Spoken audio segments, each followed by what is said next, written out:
অসাধারণ নাটক দিল্লির বুকে করলেন মমতা বন্দ্যোপাধ্যায়। তাকে পশ্চিমবঙ্গের বুকে মানুষ অনেক নাটক করতে দেখেছে। গরমের সময় শাল গায়ে গিয়ে আন্দোলন করে এবং সেই শাল গলায় ফাঁস দিয়ে তাকে আত্মহত্যা করার নাটক করতে দেখেছে। জয়প্রকাশ নারায়ণের গাড়ির উপর উঠে নাটক করতে দেখেছে। বিধানসভায় ঢুকে ভাঙচুর করার নাটক করতে তাকে দেখেছে। যত প্রতিশ্রুতি দিয়েছিলেন সব ভেঙে ফেলতে বাংলার মানুষ তাকে দেখেছে। এবার তাকে মমতা বন্দ্যোপাধ্যায়কে বাংলার মানুষ, ভারতের মানুষ দেখছে দিল্লির বুকে গিয়ে নাটক করতে।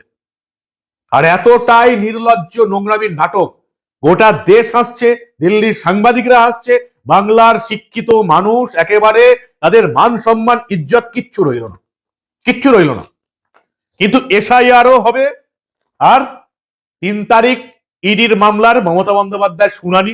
মমতা বন্দ্যোপাধ্যায় যে জেলে যাচ্ছে ভোটের আগে সেটাও একেবারে পরিষ্কার, এবং সেই জন্যই দিল্লির বুকে এই নাটকগুলো করছেন, যাতে এটা তিনি প্রমাণ করতে পারেন যে এই নাটকগুলো করার জন্য তাকে জেলে পাঠানো হলো। এই হচ্ছে মোদ্দা কথা। কি বলবেন আপনারা?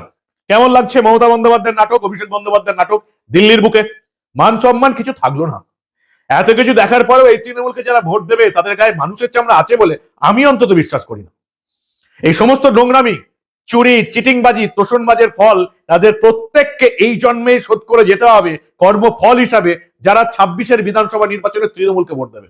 এত কিছু জানার পরেও, দেখার পরেও যারা এই তৃণমূলকে ভোট দেবে তাদের পাপের শাস্তি এই জন্মেই শোধ করে যেতে হবে, এটা কিন্তু একেবারে পরিষ্কার। কর্মফল কাউকে ছাড়বে না। কি বলেন আপনারা?